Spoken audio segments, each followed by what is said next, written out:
How's it going, everyone? This is Taylor Lewis with the Pulmonary Performance Institute. And one thing I want to talk about today is kind of when looking at a program that we're currently doing, how we can kind of tighten it up or improve the efficiency of it based on what we're actually doing.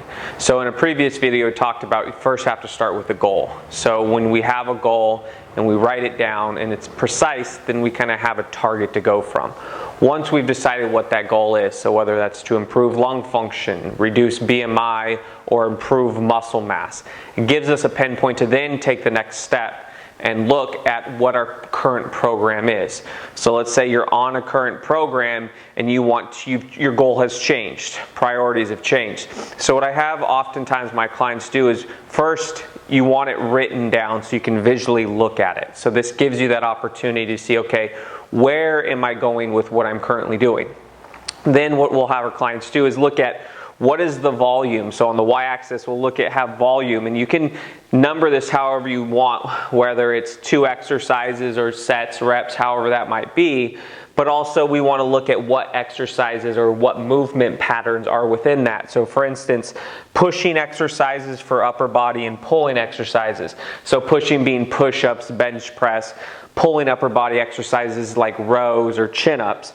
And then we look over at the lower body and we want to think, what is our volume of pushing lower body? So squatting exercises, lunges, and pulling exercises, which is deadlifts or stuff that works more of the posterior chain.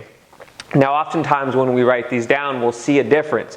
So often we'll see that what people will do a little bit more pushing, whether that's push-ups, bench press, something chest, anterior, upper body oriented, and their upper body posterior chain isn't lined with that. So it could be 3 exercises to 2 exercises in the upper body region.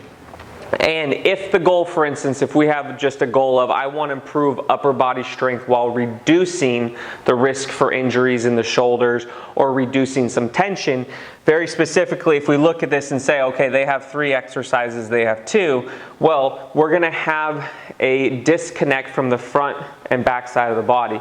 So we have an imbalance going on. So right off the bat, what we'll want to do is we're going to want to increase the pulling exercise.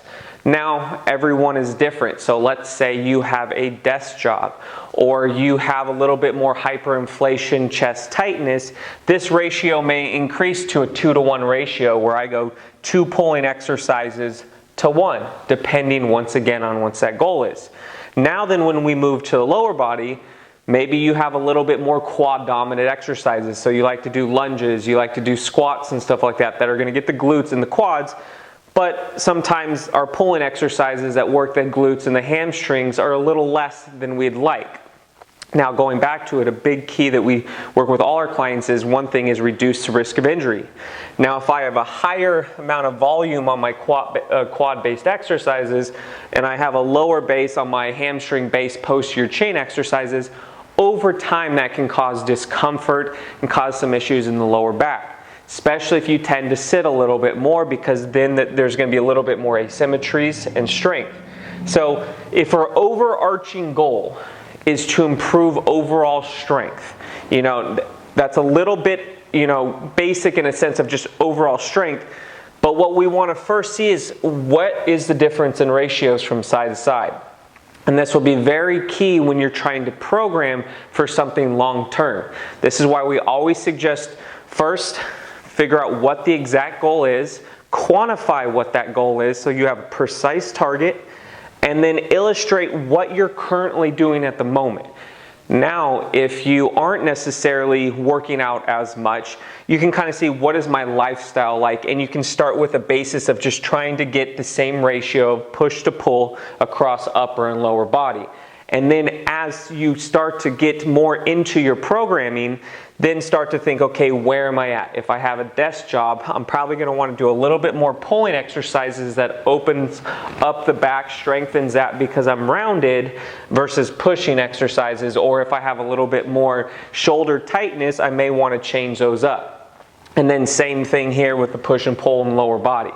So thinking about that, trying to tie this in, one easy way to kind of see where you're at and if your ratios are off with the volume, when we're talking about the amount of exercises you're doing, sets, or even reps, then just easily mapping it out to see, because the imbalance could be one thing inhibiting you from taking that next step forward, but also at the same time reducing that risk of injury or having muscle development that's not as symmetrical as we like, knowing that we are asymmetrical, but it helps just keep the imbalances at a smaller gap. So think about that next time you're looking to reprogram your training program, or if you're starting a new goal, because oftentimes the goal is going to dictate what we're trying to do with our program.